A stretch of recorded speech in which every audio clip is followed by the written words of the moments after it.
जय हिंद विद्यार्थी मित्रांनो, महाराष्ट्रात पोलीस भरतीसाठी नंबर 1 ठरलेलं आपले युट्यूब चॅनल अर्थातच स्टिकर मराठी पोलीस भरती। तर या चॅनलवर मी शुभांगी सुकरे आज पुन्हा एकदा तुम्हा सर्वांचं अगदी मनपूर्वक स्वागत करत आहे। सगळ्यांना गुड आफ्टरनून। चला, शुभ दुपार सर्वांना। तर शुभारंभ अतिसंभाव्य 5000 प्लस प्रश्नांच्या सिरीज मध्ये आजचा आपला 55 नंबरचा सेशन आहे। चला, तर रोज 3 वाजता आपलं हे लेक्चर असतं। काही कारणास्तव आज आपण रेकॉर्डिंग स्वरूपात लेक्चर अपलोड करत आहोत। लवकरच आपला कॅमेरा जो काही आहे दुसरा एक कॅमेरा आपला जरा रिपेअरिंगला टाकलाय, त्यामुळे असं आपल्याला करावं लागतंय। तर लवकरच येईल तो 2-3 दिवसामध्ये आपण लगेच लाईव्ह चालू करणार आहोत। चला, आपलं हे जे काही लेक्चर चालू झालेलं आहे लेक्चरची लिंक जास्तीत जास्त विद्यार्थी मित्रांपर्यंत शेअर करायची आहे। आपण लगेच आपल्या प्रश्नांना सुरुवात करणार आहोत।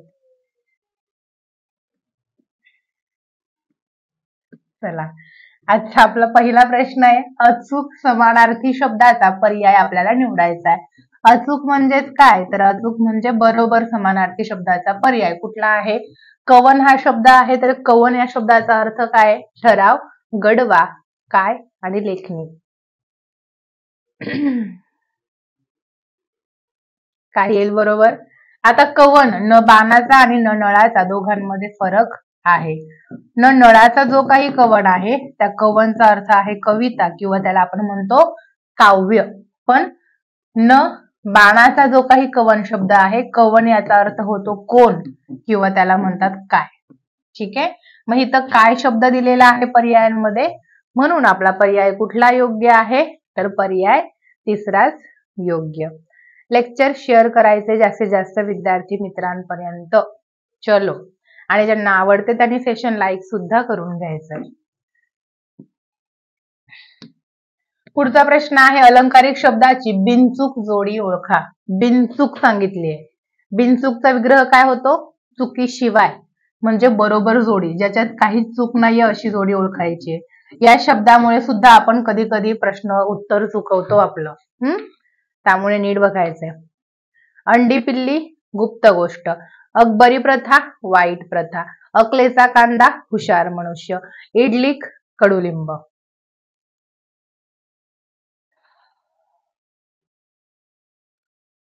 बरोबर जोडी कोणती आहे? अकबरी प्रथा आतापर्यंत खूप जास्त वेळा एक्झामला विचारून झालेला आहे, चांगली प्रथा। अकलेचा कांदा किंवा अकलेचा खंदक त्याला म्हणतात मूर्ख मनुष्य, आणि कडुलिंब म्हणजे कडू पण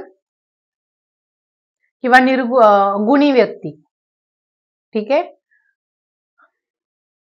मग पर्याय कुठला योग्य आला? अंडी पिल्ली म्हणजे गुप्त गोष्ट, मला सगळ्या तुझ्या गुप्त गोष्टी माहिती आहेत म्हणजे अंडी पिल्ली। पर्याय कुठला योग्य? मग पर्याय पहिलाच योग्य। चला, पुढचा प्रश्न पाहूयात आपण। पुढचा प्रश्न आहे, खेळाडूंचा संघ तर विटांचा काय? समूहदर्शक शब्दांवर आपल्याला प्रश्न इथे विचारलाय। काय येईल बरोबर? खेळाडूंचा संघ तर विटांचा काय? गट, ढिगारा, चळत आणि गाधन। ओळखा।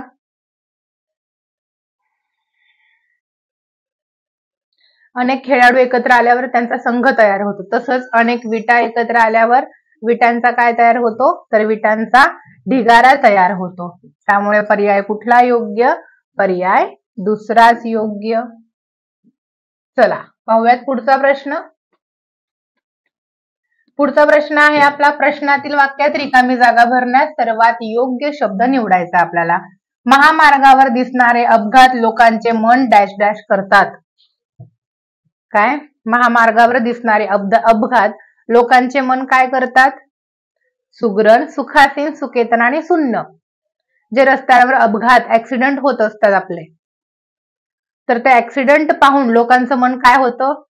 सुखासीन, सुखावतं का? आनंद होतो त्यांना।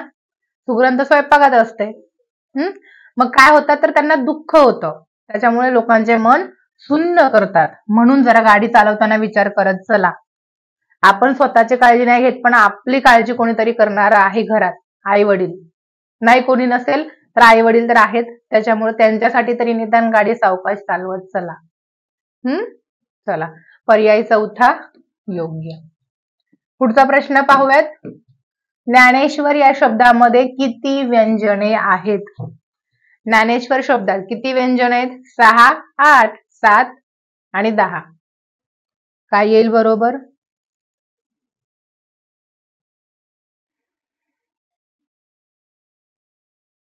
ज्ञानेश्वर या शब्दामध्ये किती व्यंजनं आलेली आहेत? याच्यासाठी तुम्हाला आधी ज्ञानेश्वर शब्दाचा विग्रह करावा लागेल. ज्ञा कसा तयार झाला? द अधिक न अधिक य अधिक आ ज्ञा. ने कसा तयार झाला? न अधिक ए. श्व शब्द कसा तयार झाला? श अधिक व अधिक अ आणि र अधिक अ. ज्ञानेश्वर. आता फक्त व्यंजन ओळखायची आहेत. 1, 2, 3, 4, 5, 6, 7. किती व्यंजन आहेत ज्ञानेश्वर शब्दामध्ये? बघा, कधी कधी फक्त व्यंजन विचारतील, कधी कधी फक्त स्वरांची संख्या विचारतील, कधी कधी मूलध्वनी म्हणजे सगळे टोटल एकत्रित मूलध्वनी विचारतील, किंवा कधी कधी विचारतात जोडाक्षरे किती किंवा स्वरादी किती, काहीही विचारू शकतात.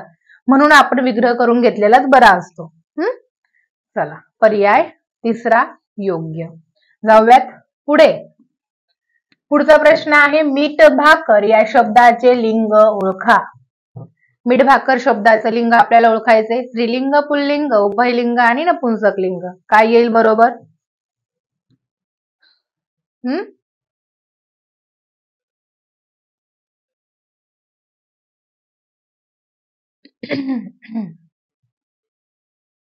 मीठ भाकर शब्दाचं लिंग बघा, मीठ आणि भाकर दोन दोन शब्द आहेत. दोन शब्द एकत्रित येऊन एक शब्द तयार झालाय, म्हणून हा शब्द कुठला आहे?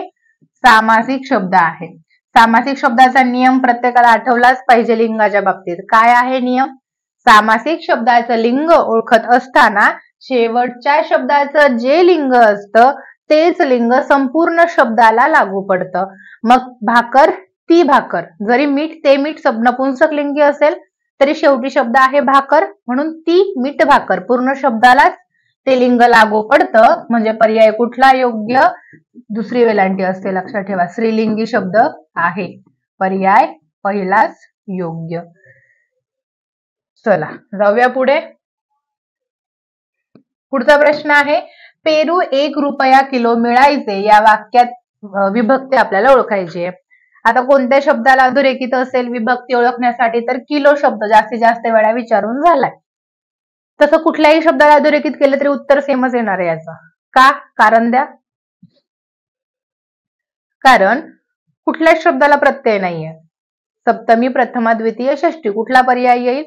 किलो शब्दाला कुठलाच प्रत्यय लागलेला नाही. ठीक आहे, किलोला, किलोने, किलोत काहीच बदल नाही झालाय. पेरू 1 रुपया किलो हे चारही शब्द प्रत्यय रहित आहे, त्याच्यामुळे प्रथमा विभक्तीत येतात चारही शब्द. म्हणून पर्याय कुठला योग्य? प्रथमा विभक्ती. पर्याय दुसराच योग्य. चला, पुढचा प्रश्न बघण्याच्या आधी टिक्कर मराठीची 14वी बॅच आहे, फुलफिल बॅच, जिथं नाव आहे विजेता बॅच. पोलीस भरतीसाठी सगळे विषय लाईव्ह मध्ये शिकवली जाणारी, बेसिक टू ऍडव्हान्स शिकवली जाणारी बॅच विजेता बॅच. तर या बॅचवर सध्या ऑफर चालू आहे. काय ऑफर आहे हे जाणून घेण्यासाठी आपल्या इथं ऑफिसचा नंबर दिलेला आहे. 8233007373 या नंबरवर कॉल करा. बॅच बद्दल चौकशी करा आणि अभ्यास जर झाला नाहीये तर फक्त प्रश्न उत्तर वाचण्यात वेळ वाया घालू नका. कारण बेसिक कन्सेप्ट जर क्लिअर झाल्या नाही तर प्रश्न उत्तरच फक्त तुम्ही पाठांतर करून कधीच मेरिट मध्ये येऊ शकत नाही. आणि आजकाल स्पर्धा किती वाढली ते तुम्ही पाहतायच. चला, त्यामुळे ज्यांना ज्यांना ऍडमिशन घ्यायचे पटकन ऑफिस नंबरवर कॉल करून घेऊन टाका ऍडमिशन. पुढचा प्रश्न आहे आपला, कोणी कोणी असे म्हणतात हे नक्की. तर या वाक्यामध्ये सर्वनाम कुठलं आलंय? आधी काय सर्वनाम ते ओळखा आणि ते कुठल्या प्रकारात येतं ते ओळखा. प्रश्नार्थक सर्वनाम, अनिश्चित सर्वनाम, अणुसंबंधी सर्वनाम यापैकी नाही. कोणी कोणी असे म्हणतात हे नक्की ओळखा. मग काय येईल बरोबर? कोणी कोणी असे म्हणतात. वाक्याच्या शेवटी प्रश्नचिन्ह दिसते का? कोणी शब्द आलाय तरी नाही दिसत आहे, मग येणार नाही. कुठल्या नामाऐवजी वापरले? निश्चित. निश्चित कळत नाही म्हणून त्याला म्हणायचं सामान्य किंवा अनिश्चित सर्वनाम.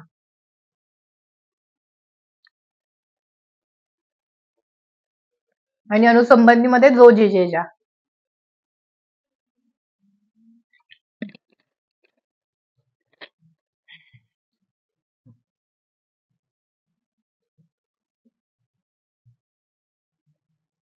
बघा, प्रश्न विचारल्याचा बोध झाला तरच प्रश्नार्थक सर्वनाम असतं, त्याच्यामध्ये उत्तर येणं अपेक्षित असतं. पण इथं उत्तर येणं अपेक्षित नाही, म्हणून अनिश्चित सर्वनामामध्ये येतं. पर्याय दुसराच योग्य. चला पुढे.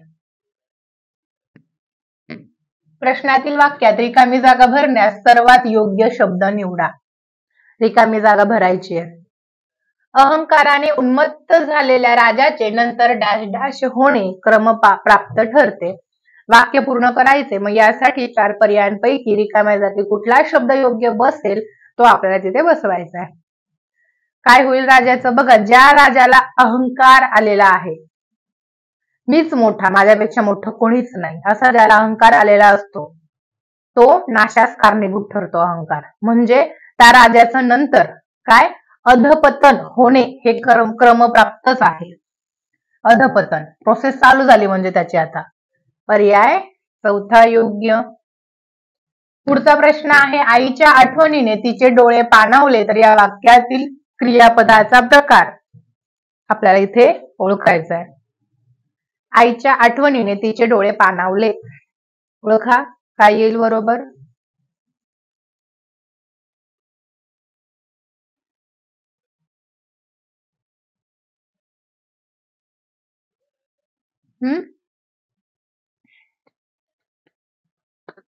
क्रियापद आहे पाणावले, आहे क्रियापद, पण ते तयार कोणापासून झालेलं आहे?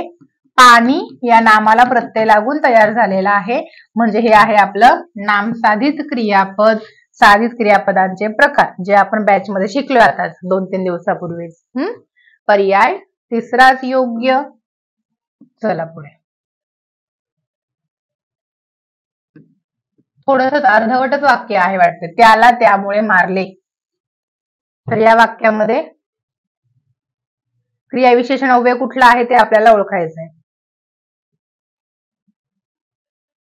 सिद्ध क्रियाविशेषण अव्यय, साधित क्रियाविशेषण अव्यय, स्थानिक क्रियाविशेषण अव्यय आणि परिमाणवाचक क्रियाविशेषण अव्यय. आता चौथा कॅन्सल होईल कारण संख्या नाहीये इथं, परिणाम नाही तर परिमाण आहे ते. ठीक आहे.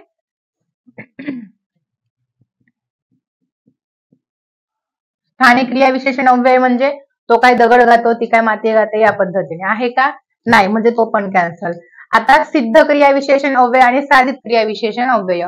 सिद्ध क्रियाविशेषण अव्यय म्हणजे मूळचीच क्रियाविशेषण जी कोणापासूनच तयार झालेली नाही, आहे का? असं नाही, कारण इथं क्रियाविशेषण अव्यय कुठले? मारणारा त्याला त्यामुळे मारले, मारण्याची क्रिया आहे. कशामुळे मारले? तर क्रियेबद्दल विशेष माहिती, त्यामुळे मारले. त्या हे दर्शक सर्वनाम आहे. सर्वनामाला प्रत्यय लागून तो क्रियाविशेषण अव्ययाचं काम इथे करतोय, त्यामुळे हे झालं साधित क्रियाविशेषण अव्यय. मग कुठलं साधित आहे? सर्वनाम साधित क्रियाविशेषण अव्यय, म्हणजेच सर्वनामाला प्रत्यय लागून क्रियाविशेषण अव्ययाचं काम तो इथे करतोय. मग त्याचा मुख्य प्रकार आहे साधित क्रियाविशेषण अव्यय.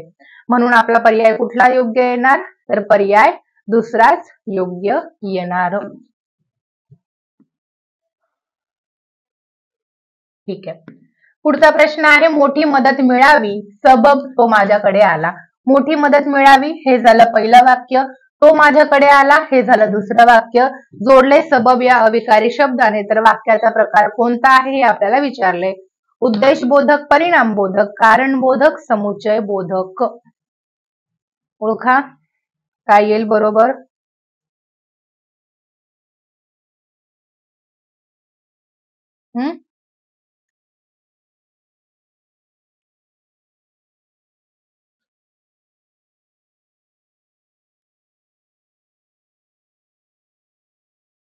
आता मोठी मदत मिळावी हा काय आहे? हेतू आहे. हेतू म्हणजेच उद्देश. लक्षात ठेवायचे वाविवे प्रत्यय. उद्देश बोधक कोणाचा प्रकार आहे? गौणत्व सूचक उभयान्वय अव्ययाचा. उद्देश बोधक गौणत्व सूचक उभयान्वय अव्यय यांनी जोडलेलं वाक्य हे वाक्य काय झालंय? मिश्र वाक्य झालंय. पर्याय कुठला योग्य इथे? पर्याय पहिलाच योग्य. चला, ज्यांना ज्यांना लेक्चर आवडतं, ज्यांनी अजून लाईक केलेलं नाही आपल्या लेक्चरला, एकदा लाईक करून घ्यायचंय. तुमचे मित्र जर तुम्हाला चॅट बॉक्स मध्ये दिसत नसतील तर त्यांच्यापर्यंत लेक्चर शेअर करायचं आहे. चला.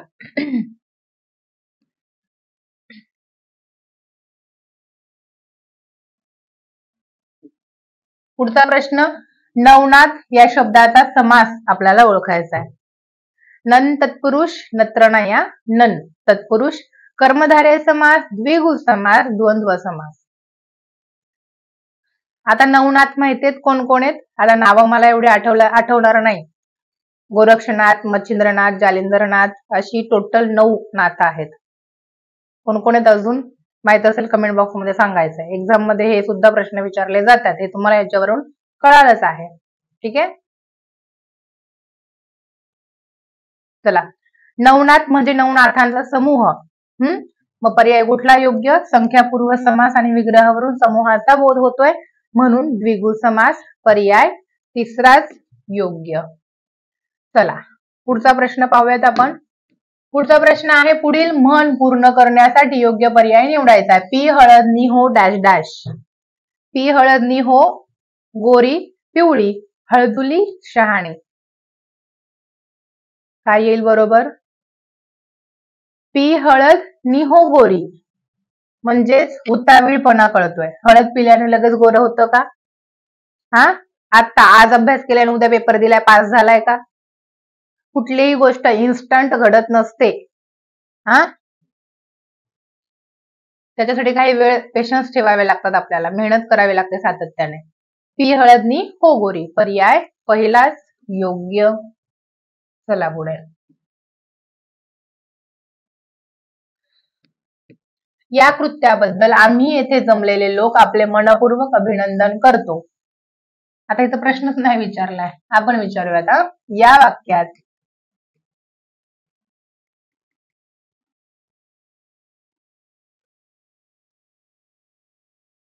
उद्देश्य ओळखा.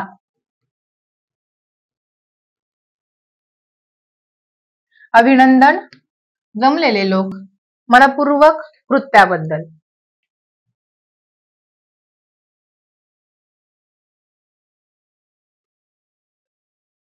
ओळखा. या कृत्याबद्दल आम्ही येथे जमलेले लोक आपले मनपूर्वक अभिनंदन करतो. करण्याची क्रिया आहे. कोण? तर आम्ही येथे जमलेले लोक. काय? आम्ही येथे जमलेले लोक हे पूर्ण चारही शब्द काय झाले? उद्देश्य झाले. आम्ही येथे जमलेले लोक. ठीक आहे. या कृत्याबद्दल हे झालं विधेय विस्तार. केलं तो काय? अभिनंदन. अभिनंदन कर्म, मनपूर्वक कर्म विस्तार. कळालं? पर्याय कुठला योग्य? मग कर्ता कुठला आहे? तर पर्याय दुसरा आहे.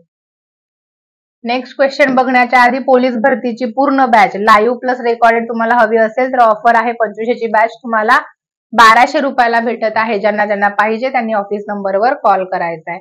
आणि फक्त एकच विषय जर तुम्हाला हवा आहे, फक्त मराठी व्याकरण तुम्हाला पाहिजे तर मराठी व्याकरण लाईव्ह बॅच तुम्हाला भेटेल. लाईव्ह प्लस रेकॉर्डेड सुद्धा त्याचं भेटून जाईल.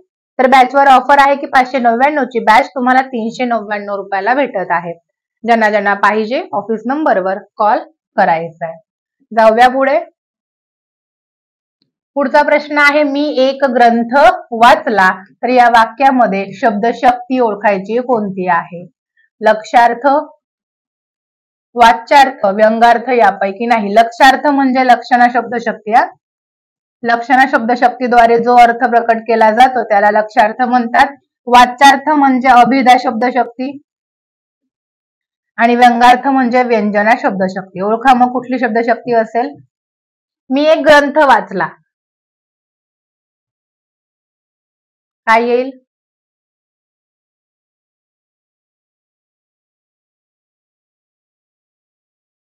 जसा त्याचा अर्थ घेतलाय, कुठलाही वेगळा अर्थ घेतलेला नाही. ग्रंथ वाचला म्हणजे लगेच कळतं की त्याने ग्रंथ वाचले. साधं सरळ समाजमान्य अर्थ आहे. ठीक आहे. त्यामुळे अभिधा शब्द शक्ती आहे. पर्याय दुसराच योग्य. चला पुढे.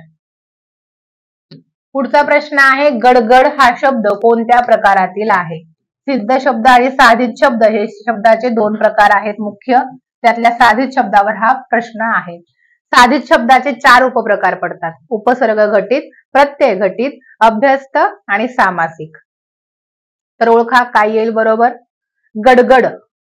जसा तसा गड हा शब्द पुढे रिपीट झालेला आहे, पण पूर्णाभ्यस्त तर आहेच, पण या शब्दातून आवाजाचा बोध होतोय. गडगड, ढगांचा गडगडाट, बरोबर ना, आवाजाचा बोध आहे, म्हणून हा पूर्णाभ्यस्त असून सुद्धा अनुकरणवाचक मध्ये येतो. नादानुकारी शब्द, आवाजाचा बोध होतो म्हणून. पर्याय पहिलाच योग्य. चला पुढे.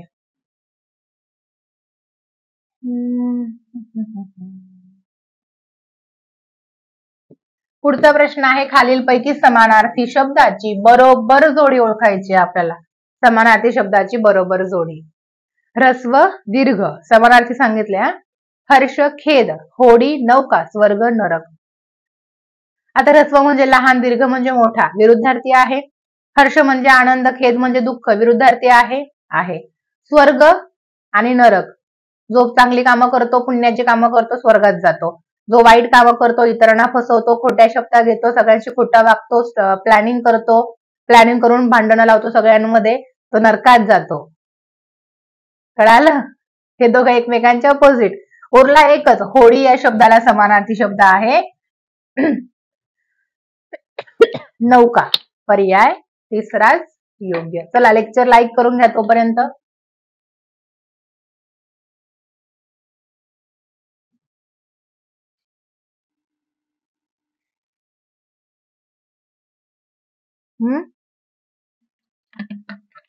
चला पटकन.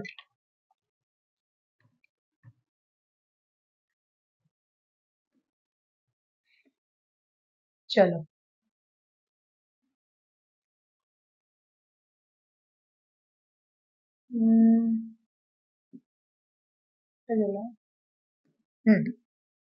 आज अंबारी तर उद्या झोळी या म्हणीचा अर्थ सांगा.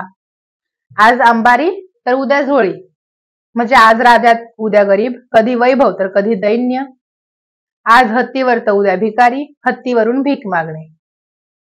काय येईल? आज अंबारी तर उद्या झोळी म्हणजे कधी वैभव तर कधी दैन्य हे येणारच आहे. सगळे दिवस सारखे नसतात, कधी आनंदाचे दिवस तर कधी दुःखाचे दिवस, हे चालूच राहतं चक्र. पर्याय दुसरा योग्य.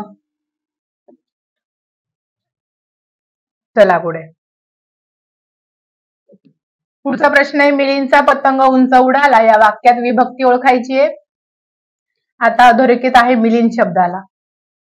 पंचमी, षष्ठी, तृतीया, चतुर्थी. काय येईल बरोबर? मिलिंदचा पतंग उंच उडाला. मिलिंद मूळ शब्द आहे, चा प्रत्यय लागलाय. चाची चेचाच, झाजी जेझा झ हे प्रत्यय जेव्हा शब्दाला लागतात तेव्हा ती विभक्ती कुठली असते? जिचा उपपदार्थ संबंध, जिला कारकार्थ नाही, अशी आपली षष्ठी विभक्ती. पर्याय कुठला योग्य? पर्याय दुसराच योग्य. चला पुढे. जोडाक्षर म्हणजेच काय? जोडा अक्षर किंवा जोडाक्षर म्हणजे काय? व्यंजन अधिक स्वर, स्वर अधिक व्यंजन, अक्षर अक्षर, व्यंजन अधिक व्यंजन. ओळखा. जोडाक्षर म्हणजे दोन व्यंजने लगोपाठ, दोन व्यंजने लागोपाठ आणि त्याच्या शेवटी स्वर मिसळला जातो. शेवटी स्वर, त्याला म्हणतात जोडाक्षर. व्यंजन अधिक स्वर याला म्हणतात जोडाक्षर. फक्त दोन व्यंजन एकत्र आली तर ते संयुक्त व्यंजन तयार होतं. त्याच्या शेवटी स्वर मिसळला तरच ते अक्षर तयार होतं. व्यंजन अधिक व्यंजन संयुक्त व्यंजन, व्यंजन अधिक तेच व्यंजन, सेम व्यंजन जर जोडली गेली शेवटी स्वर नसेल तर त्याला म्हणतात द्वित्व. ठीक आहे. आणि स्वरात व्यंजन कधीच मिक्स होत नाही, कारण स्वर हे पूर्ण उच्चारित आहे आणि व्यंजन हे अपूर्ण उच्चारित असतं. व्यंजनात शेवटी स्वर मिक्स होतो, पण स्वरामध्ये शेवटी व्यंजन कधीच मिक्स होत नाही. ठीक आहे. जोडाक्षर विचारलं होतं म्हणून पर्याय पहिलाच योग्य. चला, टिक्कर मराठी ऍप प्रत्येकाने डाउनलोड करायची आहे. टेलिग्राम चॅनल आहे तोही जॉईन करून घ्यायचा. टिक्कर मराठी ऍपवर खूप सारं मटेरियल सध्या तुमच्यासाठी अभ्यासाला आहे. या एक्सपोर्ट केलेल्या फाईल सुद्धा आपल्या ऍपमध्ये तुम्हाला भेटतात. आपली विजेता बॅच सुद्धा ऍपमध्येच आहे. मॉक टेस्ट, सराव प्रश्नपत्रिका संच सुद्धा फ्री मध्ये तुम्हाला सोडवायला आपल्या ऍपमध्येच आहे. त्याच्यामुळे ऍप डाउनलोड करा आणि ज्या काही भरतीबाबत अपडेट असतील किंवा आपल्या लेक्चर चालू झाल्यावर लेक्चरची लिंक सुद्धा टेलिग्राम चॅनलवर आपण पाठवतो, त्यामुळे टेलिग्राम चॅनल सुद्धा टेलिग्रामला जाऊन जॉईन करून घ्यायचं आहे, टिक्कर मराठी. ओके, तर हे होतं आजचं आपलं लेक्चर. लाईक केलं नसेल एकदा सेशन लाईक करून घ्यायचंय आणि मगच जायचंय. भेटूयात उद्या पुन्हा. तोपर्यंत bye bye, take care, wish you all the best. जय हिंद.